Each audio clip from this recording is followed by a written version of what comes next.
Good morning. How are you? Good morning. Good morning. Wow, everyone coming all at once. Was there a bus or something? You came on a bus?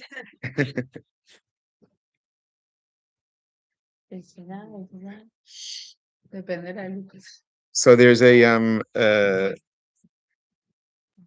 was an executive decision taken by the executive board here Porque te molesta la luz. Ay, ¿quieres sentarte acá? Yo me siento.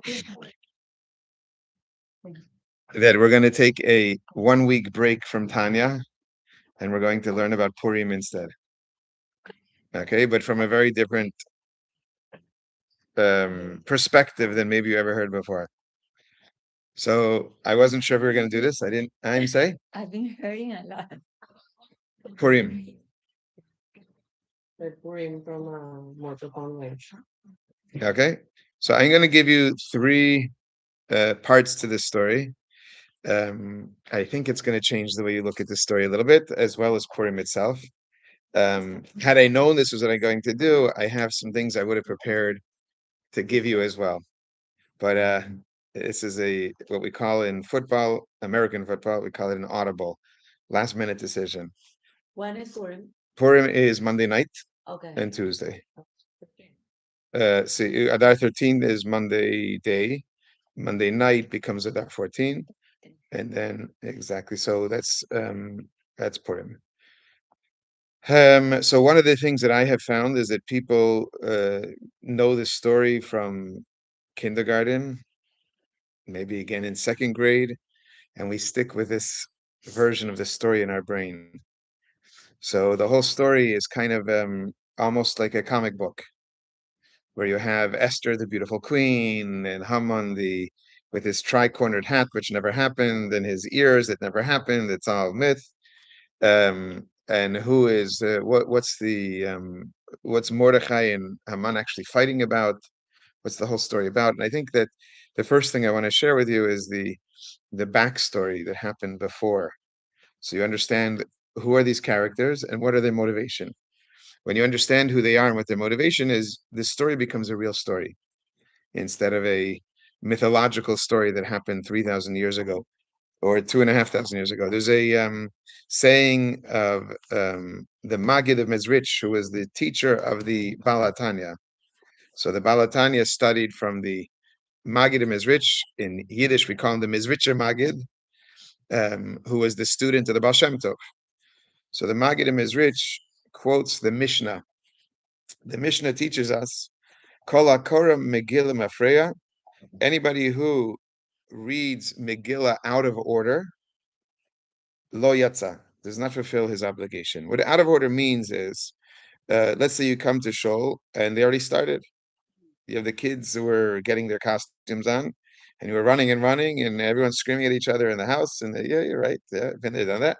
And you get to shul, and it started 3 minutes ago. So you heard chapter 2, 3, 4, 5, 6, 7, 8, 9, 10. There's 10 chapters. But chapter 1, you're going to listen to the second reading that they're going to do somewhere, somehow, which we're going to have 2 readings here, by the way. And the second reading, you're going to hear the second reading, just the first part, and you're going to leave. Because that way you heard the whole Megillah. The Mishnah says, Lo yatsa. You can't fulfill your mitzvah this way. You have to hear the Megillah in order. Now, in order, by the way, you can hear it, um, hear chapter 1 and take a 10-minute break, or 15-minute break, or 20-minute break. Then hear chapter 2 and take another 20-minute break. Not a good idea. But I'm just saying you could, theoretically, and fulfill your mitzvah. It has to be done in order. But if it's in order, even if there's big breaks, it doesn't matter. Or if you heard it from different readers, it doesn't matter. As long as you heard it in order. That's what the Mishnah says. It's so hard to fulfill that myth. It is. It is. Talking in a sense. Yeah. So we're going to do here, we decided this year, we're going to have 2 readings.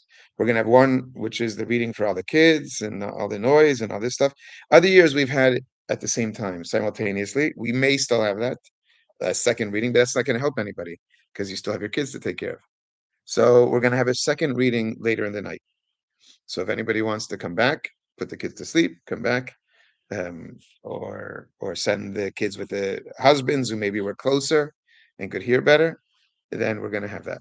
Could you put it in like I'm making it up, but in Spotify, there's an audible version. You hear it in the car. Yes, but no. You could do that physically, but you don't fulfill the mitzvah. Why? Because the mitzvah has to be the real mitzvah is reading a Megillah. Okay, which means that you have to Follow the you need to actually really the real mitzvah is you read it yourself from the Megillah.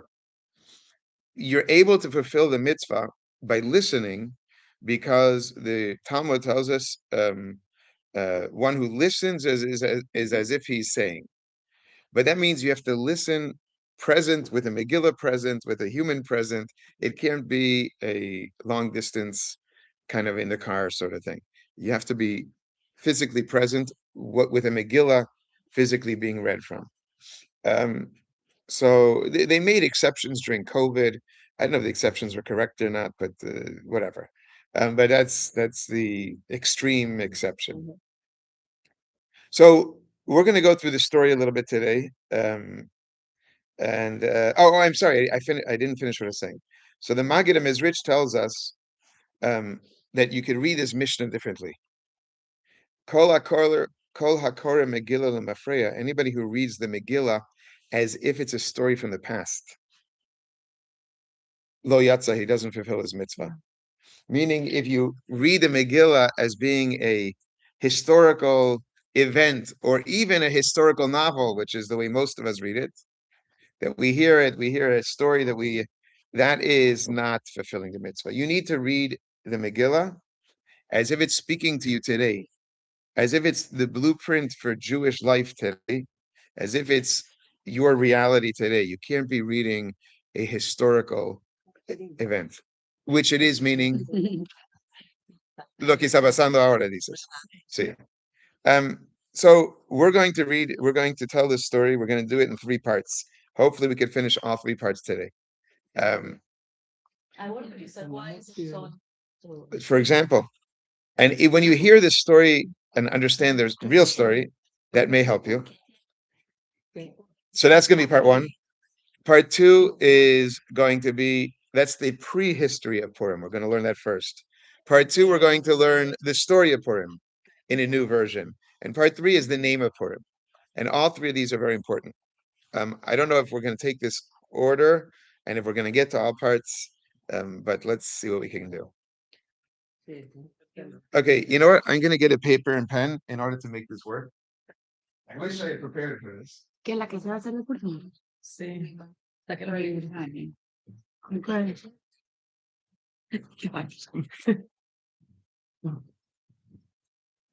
Yo me acuerdo de la Déjame a mí subir. Tú comes. To save the planet, Sí, lo he escuchado 3 veces. I'm going to use an old piece of paper.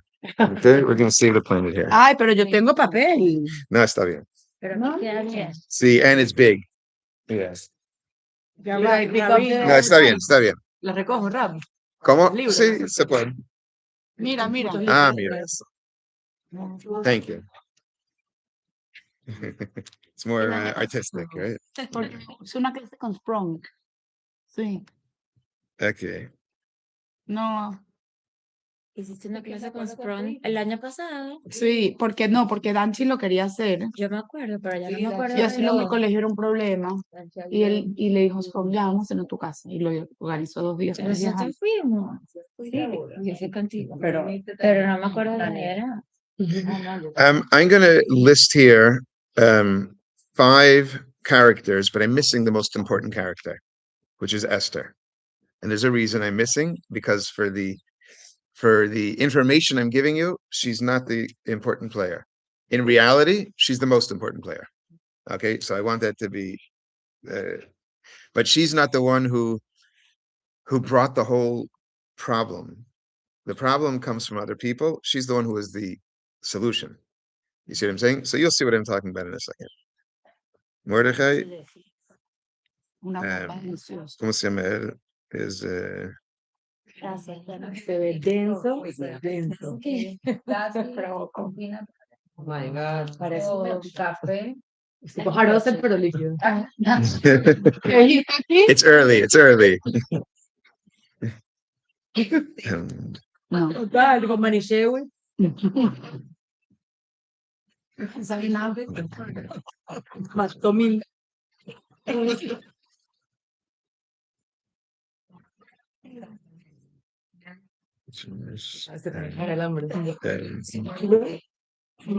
Una, no tengo hambre. A la una ya. Eso sí, me lo compré por ti. A una Yo ya. también. Sí. Ajá. Sí. Okay. To start off, we have the four other players, not Esther. Okay. Mordechai, Haman, Vashti, Achashverosh. Okay. Everybody remembers the names. You know who they are. You know their parts in the story. I'm not telling you the story again. I will eventually retell part of the story because it's going to change, hopefully, the way you think about it. Unless you already think this way, that's fine. I'm going to go way back in history. Way back in history. And I'm going to start with a guy named Avraham Avinu. Wow. Way Yeah. back. Avraham Avinu. Okay. Avraham Avinu begins this new experiment in history, which has been quite successful so far, called the Jewish people. Avraham Avinu. He has a son whose name is Yitzchak. No news here so far. Yitzchak has twins. We know who they are. Yaakov, Esav. Look at you. Look at you. Wow. Very good. 101. You guys in 101. Okay. Yaakov and Esav is where our story begins. Everybody remembers Yaakov and Esav had a conflict. What was their conflict? What were they fighting about? Befarship. Very good. Well done. Pero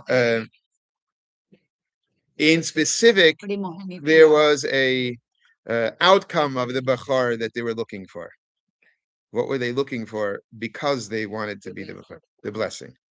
Okay, so they're fighting about the blessing. What is the fight? No, esto es los hijos de nietos de Jacob. Exactly, Frank. Qué bien, qué bien. So they're fighting about the code.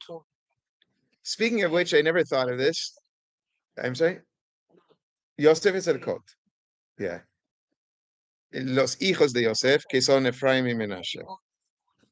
Oh, no, este code sí, es right. Yes, that's right. You see, we're talking about the clothing of the Neshama, it comes back in. Very good. What happens? Yaakov and Esav are fighting about the bracha, but why do he care so much about this bracha? Especially Esav, who he cares more about very physical things. He was maybe, but I'm going to suggest something a little different. They are fighting over world dominion, which people say that the Jews want to dominate the world, and I agree with them. But in a different way than they think. Yaakov saw the world as it is, a vehicle and a place to reveal the presence of Hashem. Esav saw the world as a place to get the most personal physical benefit out of the world. They just wanted to enjoy, eat, drink, and be merry for tomorrow, etc. This was Esav. Esav wanted the most physical pleasure, the most physical power, the most money.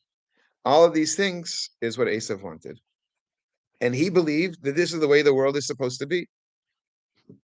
Not being political at all, but I think we have a president of the United States who agrees with Esav. I think so. Whether he's being great to the Jewish people and to Israel, I don't debate this. I don't debate this. But the bottom line is his overriding factor. That's right. They could both be true. Exactly correct. So this is what they're really fighting about. They're really fighting about what kind of world are we going to create? What kind of world is going to happen? What's going to happen in this world? How's the world supposed to be? And in the end, Yaakov wins.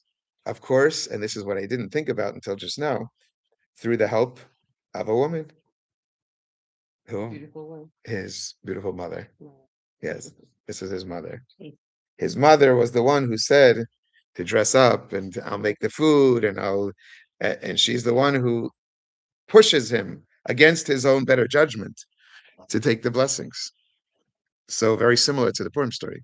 And I hear once that even Esau understood later in his life That Yaakov should have that is. It could be. I know for sure he- Yitzchak. Yitzchak for sure sees this. Yitzchak, you could see it almost in the language of the Chumash.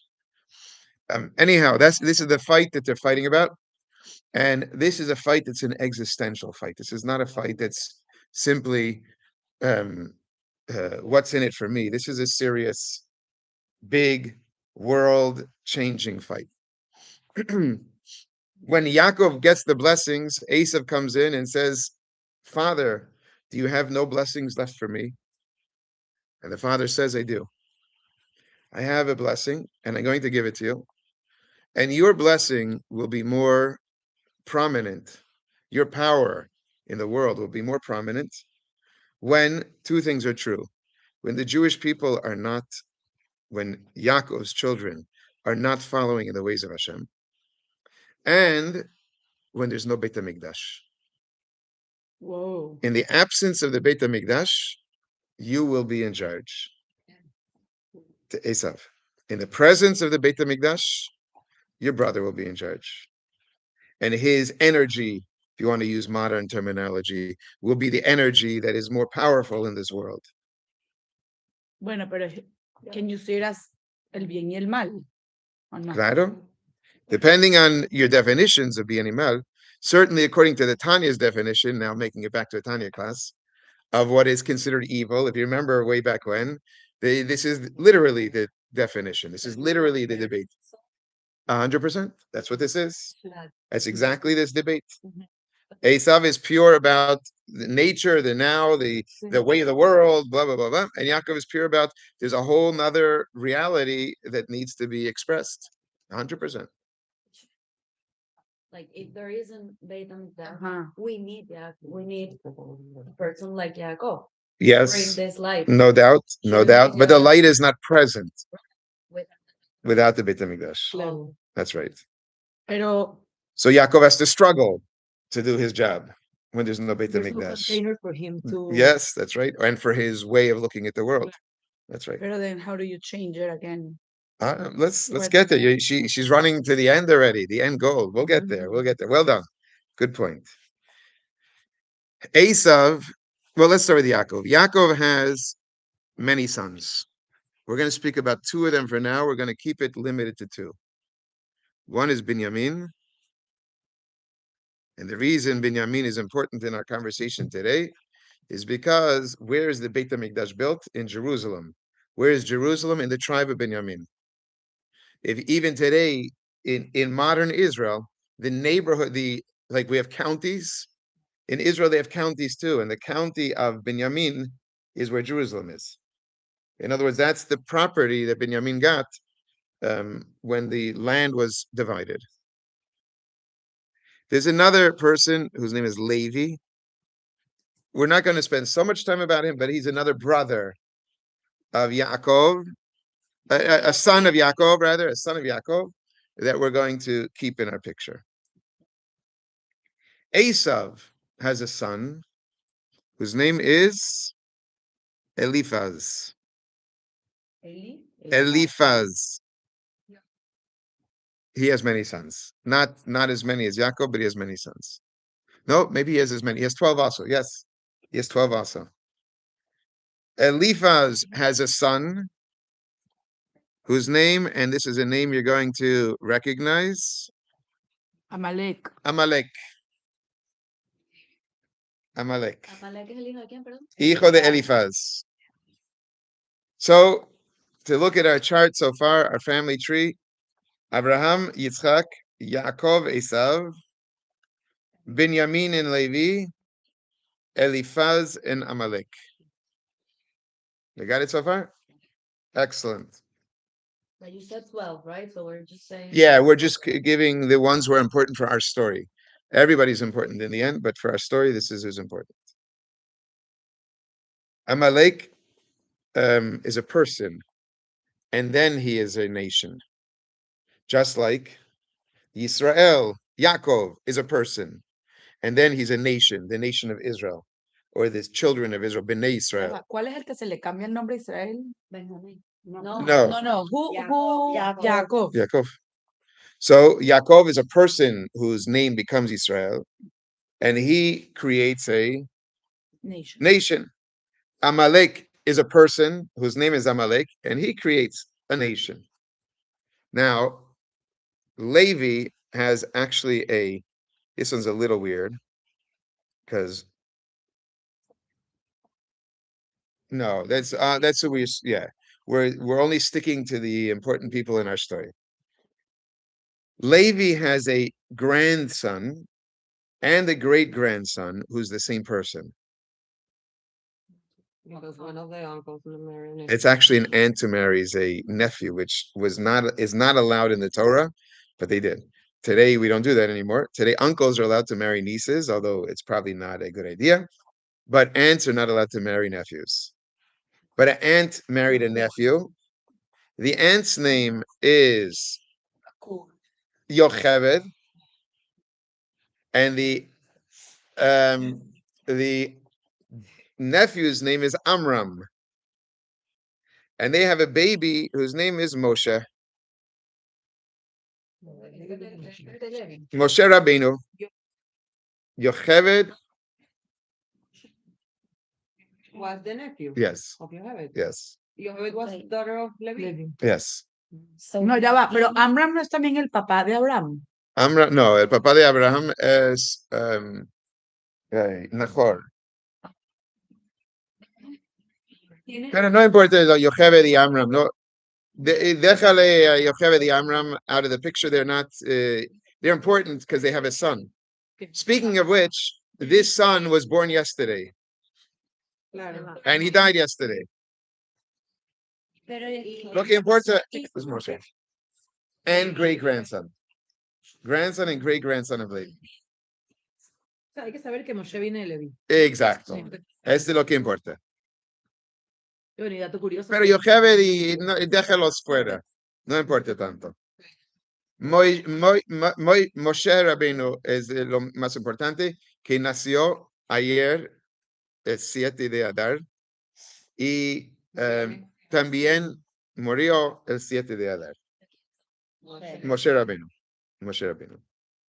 Now, everybody knows that Moshe takes the Jewish people out of Egypt. Where were they going to? Israel. They're supposed to go right away. Go right away. They were going to get the Torah in the desert and then go to Israel. Because of the story of the 12 spies, they wound up spending 40 years in the desert. Should leave at the same time. Not Amalek the person, but Amalek his children. But No.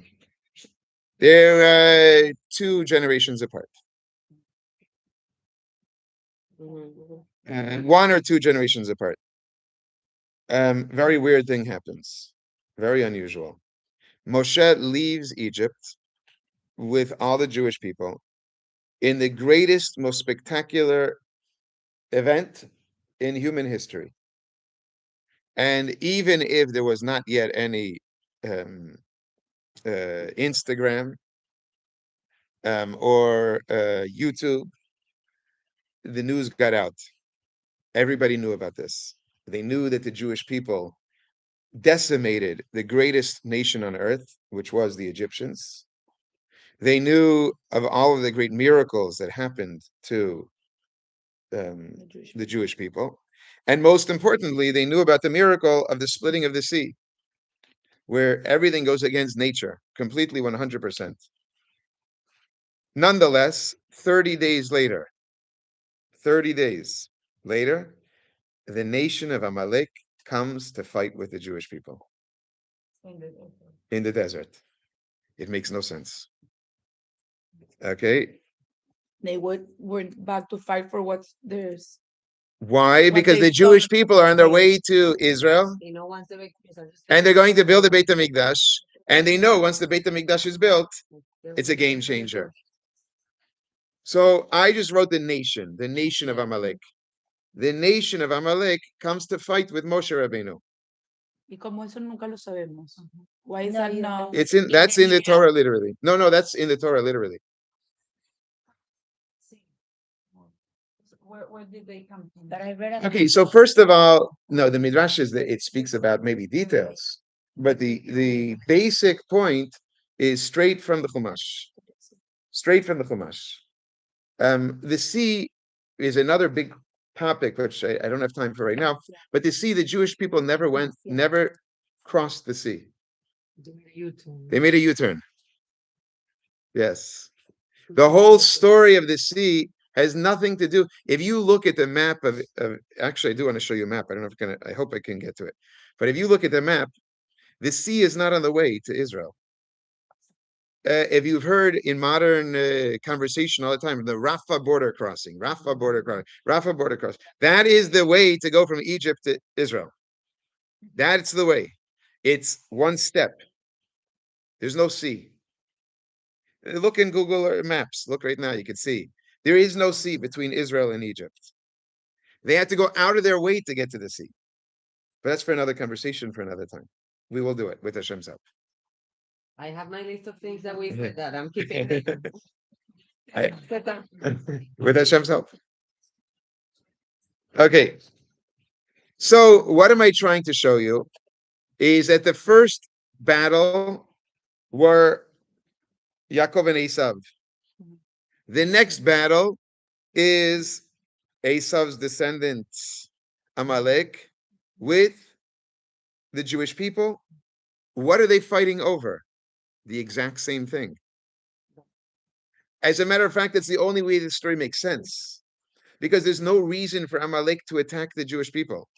The Jewish people are not going into their property. Later on, we learn about people who are afraid that the Jewish people are going to take over their land. Amalek was not living in the land that the Jews were going to attack. Not only that, Hashem explicitly tells the Jewish people, don't mess with the children of Esav. Only go to Israel. No, because at that point, Jewishness is a choice to a degree until Yaakov. So Avram, Yitzchak, and Yaakov, it's a choice. Starting with Yaakov, its birth. Yes, right. Starting with Yaakov, it's by birth through the father. Not until the Torah is given by Moshe does it flip to be to the mother. Right. So why Yes. is Amalek not Jewish? Because Esav did not choose. Okay. Esav. Until Right. Jacob and Esau. That's right. That's right. Okay, so the nation of Amalek, Where were they? The nation of Amalek. they are to the east of Israel. They're more in the area of Jordan, modern Jordan. Okay, a little further than Jordan, but let's say that basic area. Okay, good. So fight one is Yaakov and Esav. Fight two is Moshe Rabbeinu with Amalek. In the end, Moshe did not get to Israel, and he did not build the Beit HaMikdash. He built the Mishkan. That was last week's parsha, this week's parsha. He built the Mishkan. It was a Beis HaMikdash sito. It was not the Beit HaMikdash. And it moves to Israel as well. And it stands for a lot longer than most buildings in the world ever stand. It stands for 400 and something years. Yes. The Mishkan. It's portable in the desert. Once they get to Israel, they put it in Shechem. And then it goes to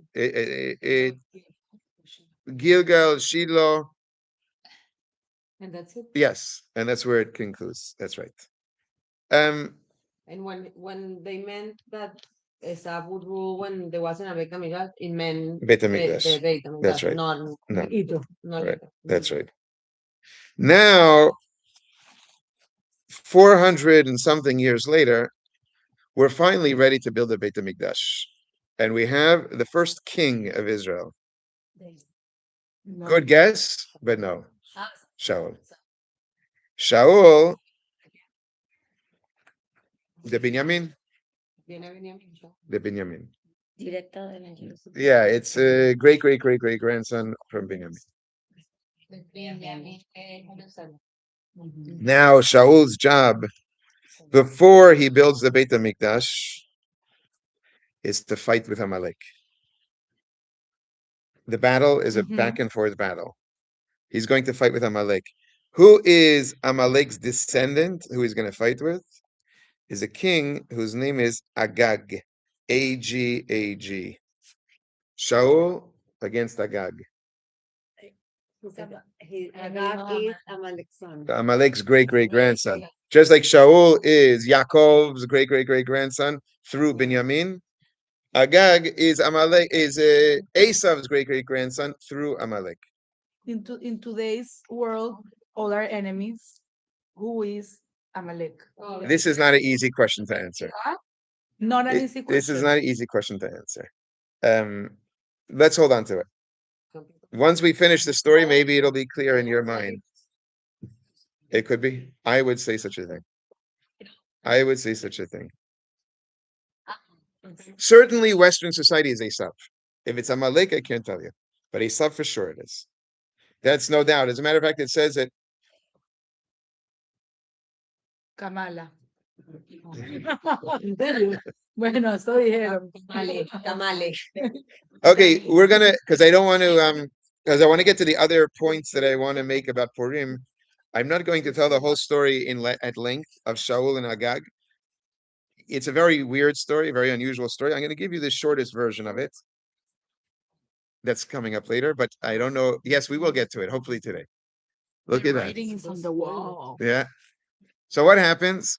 Shaul and Agag have a war. Shaul destroys Amalek, kills everybody except for Agag. He should have. He was supposed to. Because he didn't. That's right. Because he didn't, he does not get to build the Beit HaMikdash, and he loses the kingship. Okay?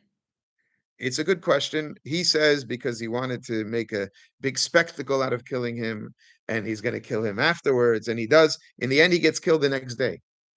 Shmuel Hanavi, the prophet Shmuel, is the one who kills him. Vean toda la serie de David. ¿La vieron? Yo la vi, Buenísima. pero House me of dijeron que no David. era tan accurate. Pero ya la vi. Bueno. It's good though. I'm just kidding. I didn't see it. I never saw it.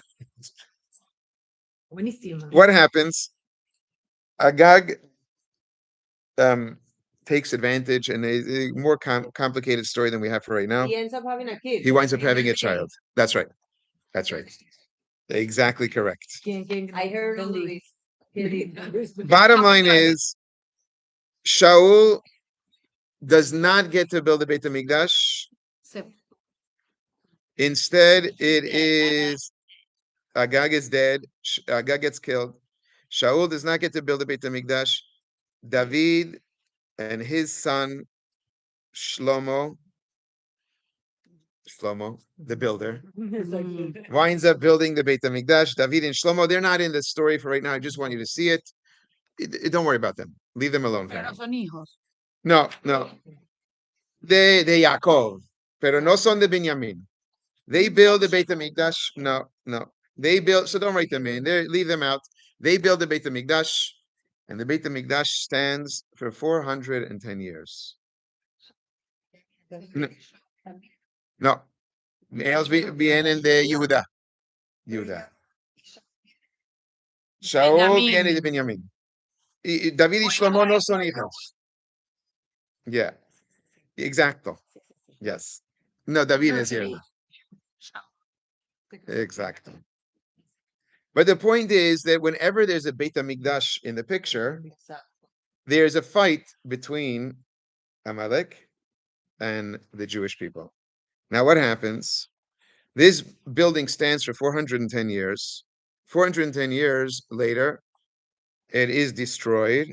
I'm just going to put in the middle. You know what? Let's put here, Beit HaMikdash. I'm writing BH for Beit HaMikdash. Okay, BH for Beit HaMikdash. This is not a human. This is an era. And here we can put, here we're going to put Mishkan. Okay, had I done it, I have something that's much more easy to see all this. But here's the era of the Mishkan. Here's the era of the Beit HaMikdash. Okay, what happens is maybe put it on the side here if you have space. Mishkan is what Moshe built. Exacto. Sí, sí. No como? Exacto. El El tabernáculo. Es hija de Shaul. Sí, Era. sí está involucrado. Está. No, porque no era hijo con otra esposa. Sí. En este día, sino cada persona, unos dos, tres, algo así. Sí, Yeah. What happens? ya, serio. Okay. Beit HaMikdash stands for 410 years. It gets destroyed. When it is destroyed, there's a prophet. The prophet is Yirmiyahu, Jeremiah. And Yirmiyahu tells the Jewish people that the Beit HaMikdash is going to be destroyed. But in 70 years, it's going to be rebuilt. This is, yes, that's right. ¿Quién es el que hace el segundo? Beit HaMikdash. So, Ajá. que hizo Masada. okay, what happens? The Beis HaMikdash is destroyed by none other than Nebuchadnezzar from the country of Bavel. Okay, Bavel. And it will be there soon. De Agag. He's coming soon. Just named him. Coming soon to a theater near you. He's not in here yet. We didn't speak about him yet. What happens is Nebuchadnezzar destroys the Beit HaMikdash. He takes the Jewish people, many of the Jewish people, out of the land of Israel. Most of them, they mostly moved to a country called Bavel, which is modern day Iran, Iraq. And many of them wind up in a country right next door, which is called Iran in modern days. And it was then called Persia. Yes, absolutely, four step. It was then called Persia. Wait, Nebuchadnezzar moved them Yes, and he destroyed them. yes, The Beit that's right. That's right. Not yet. We're going to get to them soon. What happens? 70 years later, it's time to rebuild the Beit HaMikdash. So who is the fight going to be? Amalek and Amalek. Haman has a last name. Her name Ha'agagi. La Gagita. de Agag. De Agag. Porque Haman es bisnieto de Agag. Y Mordechai tiene un last name. Ish Yemini de Binyamin. Porque Mordechai es bisnieto de Binyamin. No sé si es de Shaul directamente o no. So who is the battle between now? Jacob and Esaf. Mordechai and Haman. But what is the battle about? The Beit HaMikdash. Porque ya vamos a hacer Beit HaMikdash número 2. Purim es antes de la construcción. Sí, exacto. Exacto. Comes, Haman. So what is the real story of Purim really about? The Beit HaMikdash. The story of Purim is about rebuilding the Beit HaMikdash. And the purpose of the Beit HaMikdash is to have Yaakov once again in control. Not in control necessarily the financial world. We do that too, but it's another thing. But in control of bringing goodness and Hashem into the world in a revealed way. So what is the Purim story, the foundation of the Purim story really about? About the Haman and Yaakov? Segundo templo. So that's what it is today. You're right. That's why this story is not an ancient story. That goes back to my question. I know it does. That's why I told you we're going to get there. Slow down. Oh. Who is the Amalek? So because he wants to destroy Iran. He wants to. I didn't say I'm against Trump. Ah, No, no. Bueno, puede ser.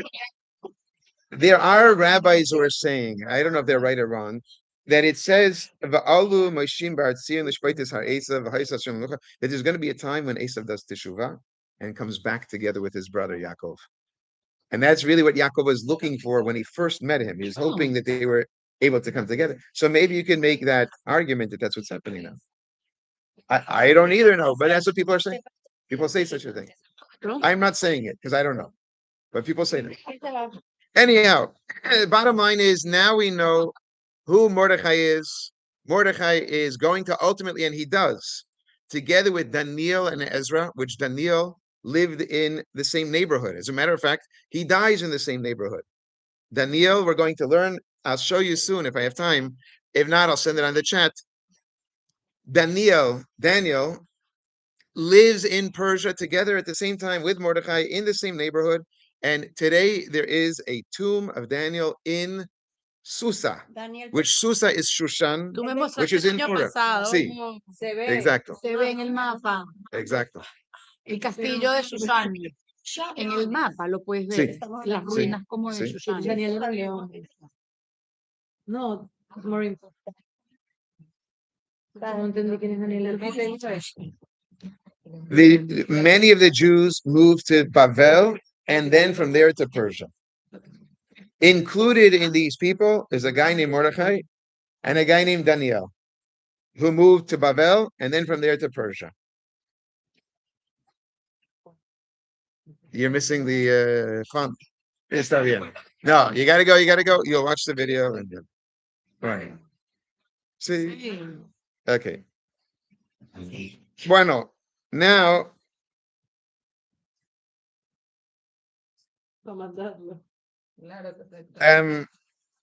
we're gonna move over to Vashti and Achashverosh now.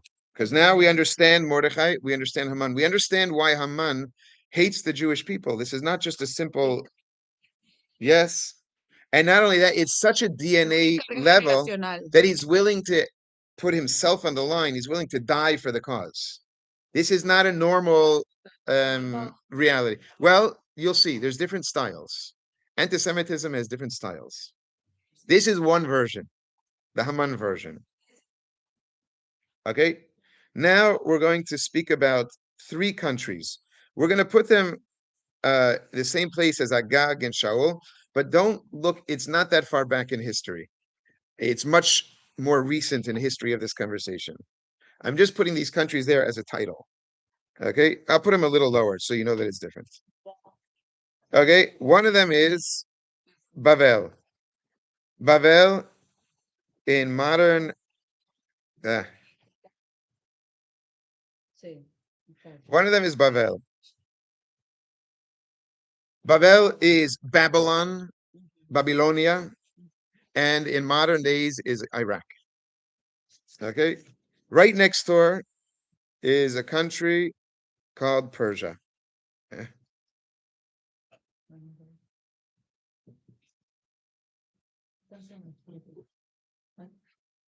Persia. And right next to Persia is a country called Media or Media. Like medias? Midian. See, like your socks? Huh? Mm. There you go. Qué bella, mira cómo sonríe. Media.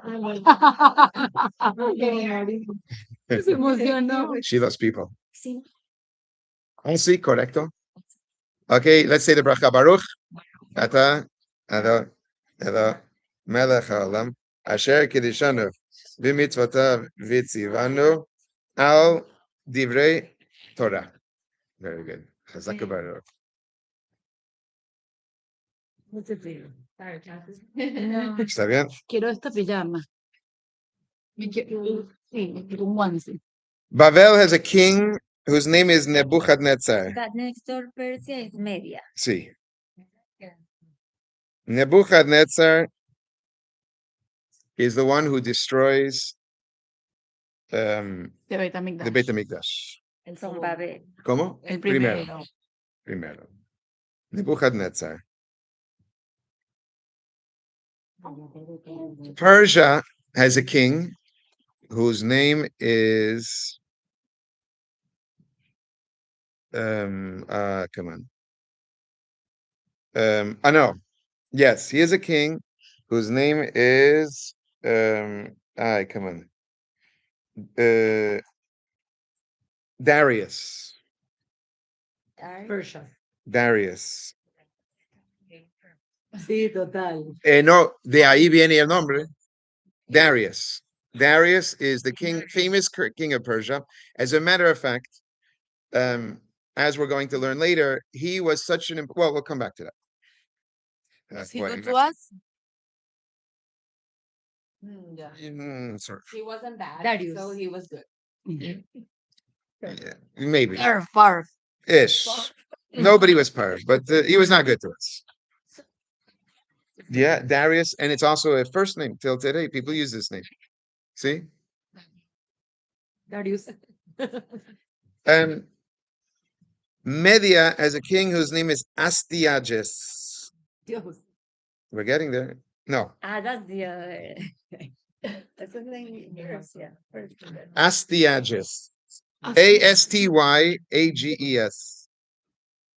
Pero, ¿qué es de Darius? Nada todavía. Está en Persia. Es otro No, país. está media. En medio. Está aquí. Media. Okay. Sí. Pero media es mediano. No. Media no es mediano. No. Ay, no leo. Nebuchadnezzar de Babel.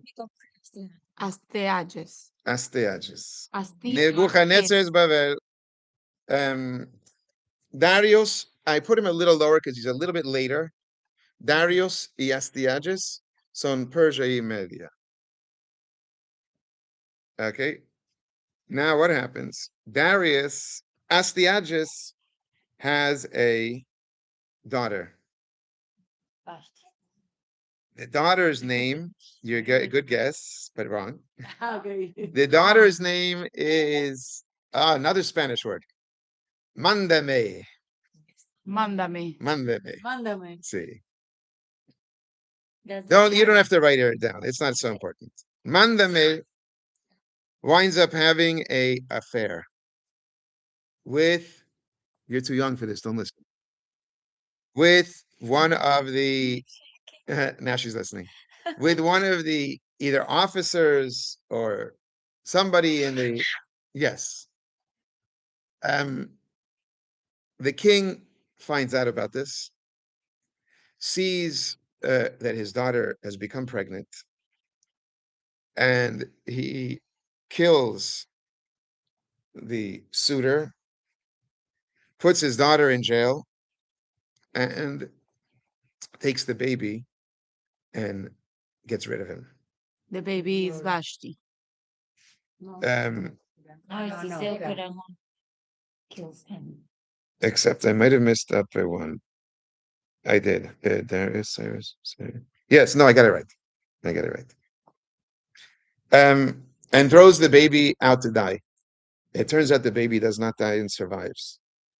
The baby finds out who he is and what happens. He comes back, he rescues his mother, and kills his grandfather. He becomes the king. His name is Cyrus. That's in media, no? Yes. Cyrus is now a wild and crazy ruler of Media. We know what kind of person he is.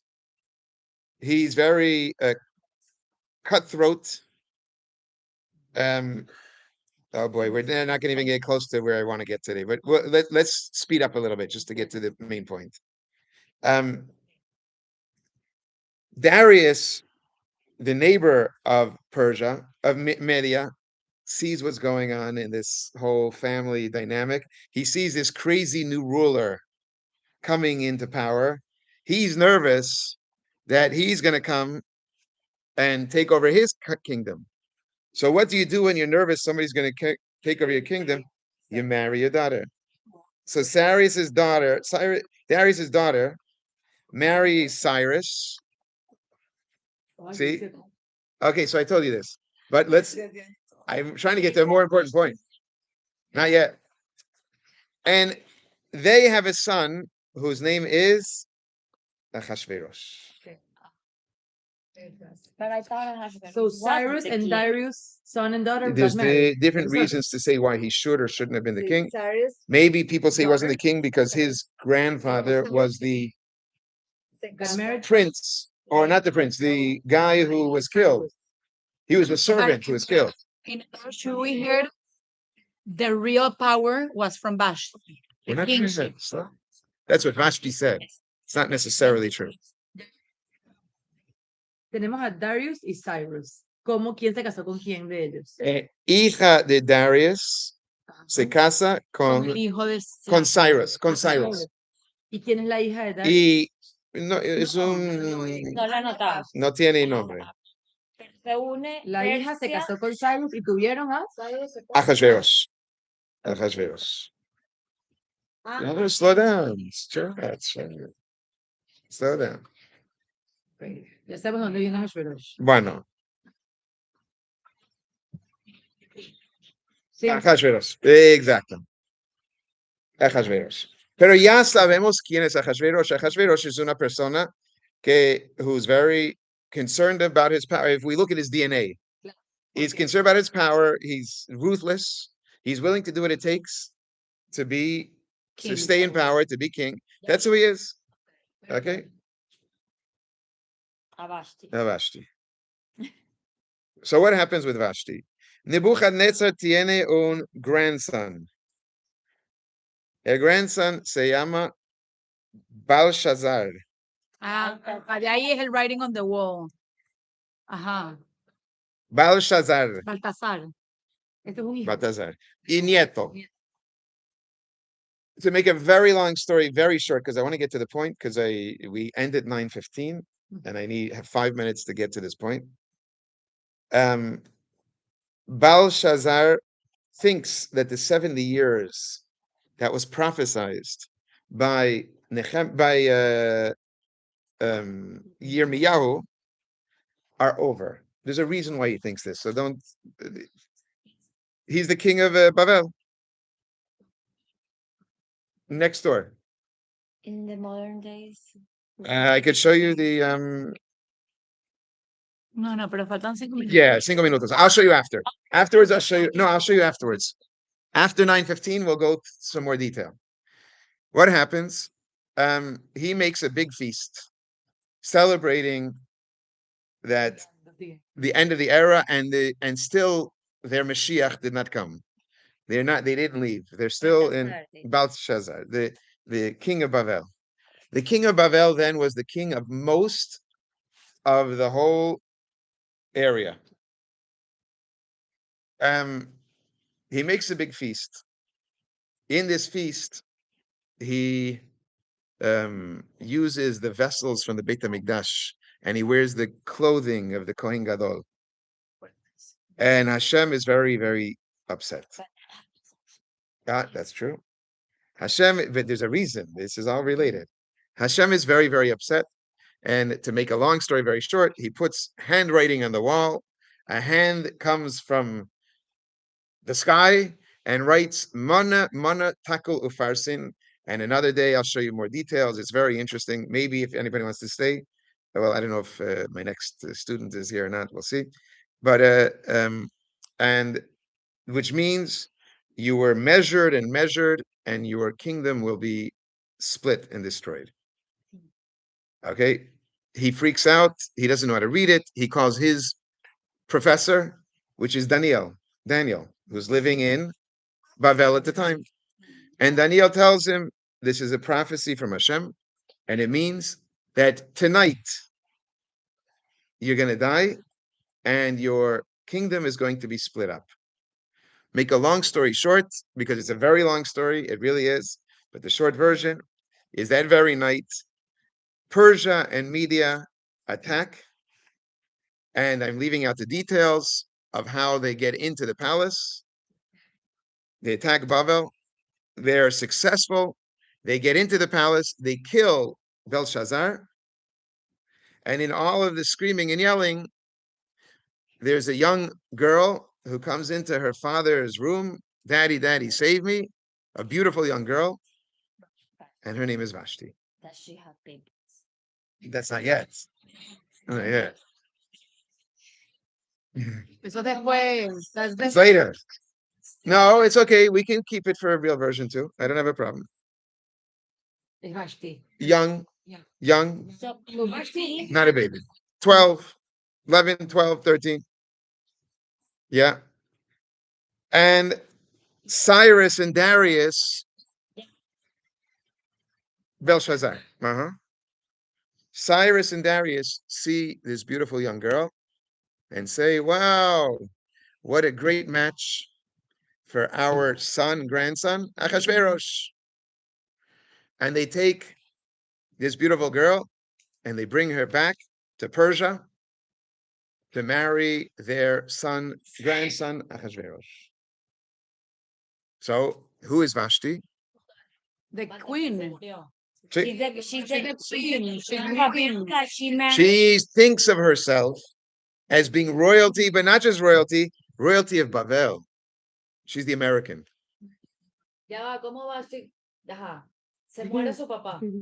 Y Se la llevan los para- otros reyes lo llevan para casar con sus hijos, nietos. Game of Thrones. Okay? Sí.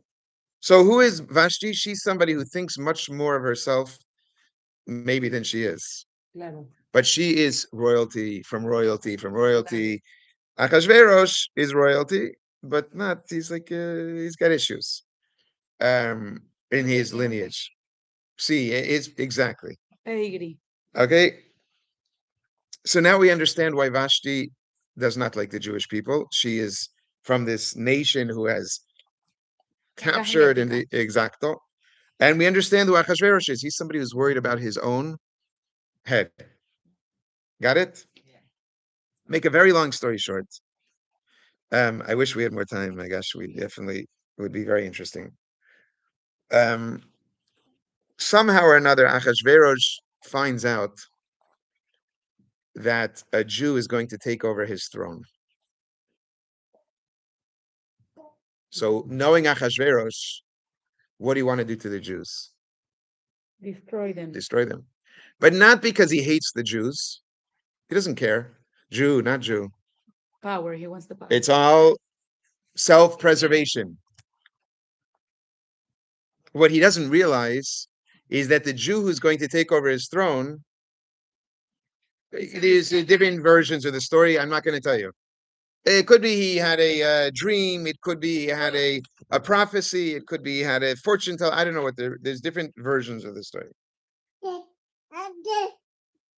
Wait, I have a question. So, the night of the 70 years for the construction of the temple, Vashti goes to Ahasuerus. Yeah. And how many years after is when he thinks that And They- it could be, I think it's 12 years later, if I'm not mistaken. There's a reason for that number that I said it, and it sticks in my head, but I don't want to say that for sure. After The destruction of the temple. So it turns out that the debate, again, this is there's more detail. I'm leaving out some details. I'm sorry. We're already at 17. So I need 2 minutes to just finish the story. It turns out Achashverosh, a Jew, does take over his throne. But who's this Jew? His son with Esther, who is none other than Darius II. That's his name. See? ¿Dónde apareció Sí. Esther? Where's Esther? I told you we skipped her. We don't have time for her today. Con Achashverosh. Oh, no, yo sé. Pero... That's right. No, I don't even know if she has kids. Okay. Wait. ¿Quién es Darius the second? Hijo de Achashverosh con Esther. Nunca me enteré que tenían hijos. Pero ya sabes. So, Is Darius the second or Cyrus the second? Darius the should I second. put Yeah. him here? Yeah. Or not the Right. story yet? Yeah. Ah, No, you could put him under Achashverosh, but I just don't have Esther to make that thing. pero why is he not important? He's very important. Afterwards in life? Yeah. Why? Why? Because Darius II is the one who gives the Jewish people permission and money to build the second Beit HaMikdash. Is he religious Jew? I don't know. They didn't call it Jew. Yeah, yeah, No? No. I don't know. Good, actually. Good. No. Yeah. Oh. So what happens? Make a long story short. Why is Achashverosh worried the whole time? Is because he thinks the Jew is going to kill him. What does he do? Haman shows up. Now we're getting to the actual Purim story. Haman shows up and says, "There's a terrible nation." And Achashverosh is thinking, who is it? The Jewish people. Achashverosh says, amazing. What do you want to do about this? He says, let's kill them. He says, fantastic. Achashverosh doesn't want to kill them. Why not? Because he knows that whoever messes with the Jews, no good. Haman is willing to mess even if it's no good because that's his the way they always did it. Okay? So Achashverosh takes off his ring. He says, Haman, it's all yours. Go for it. It's not until much later when Esther finally tells Achashverosh who she is, Achashverosh says, oh my gosh, I got the story all wrong. A Jew is going to take over my throne, but it's my son. And this guy wants to kill my wife and my son. So he immediately goes and kills Haman. So this is why this story is not a myth. The story is a real story from the time of when these kind of kings were happening. And not only is it not a myth, not only is it's not in the past tense, because the story is about the Beit HaMikdash. And the story is about the Jewish people bringing Hashem into the world. And it's about the different types of enemies who we see in this path. We have some enemies who are out to destroy us. Makes no difference. The Germans at a time did this. I don't know about the Germans. I can say about Hitler. Hitler was willing to go while he's in the middle of losing the war and put more energy into destroying the Jewish people. I would say because we're on our way to build a Beit HaMikdash. I have a question. Yeah. I don't know the answer. I'm going to say maybe. People say this. People say this. Great rabbis make this assertion, but I can't tell you for certain. Then you have other people who hate us because they think that we're taking stuff away from them. That's the Achashverosh style. Then you have the historical haters of the Jews. That's the Vashti style. You have all these different styles of enemies of the Jewish people. But in the end, the reason that it exists is because the Jewish people are here to do a purpose.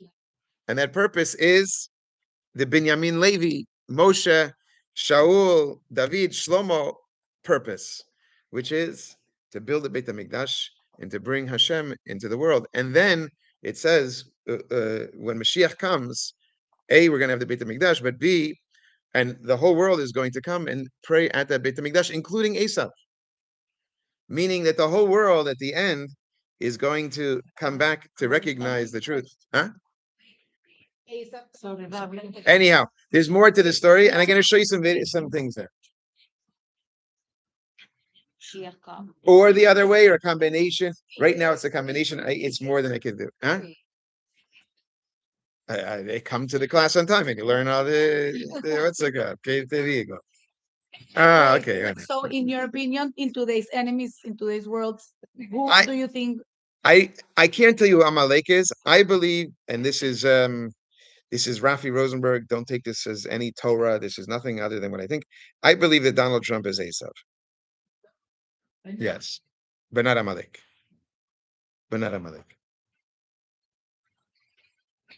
That's why I think so. That's what I think so. Hey, Esav.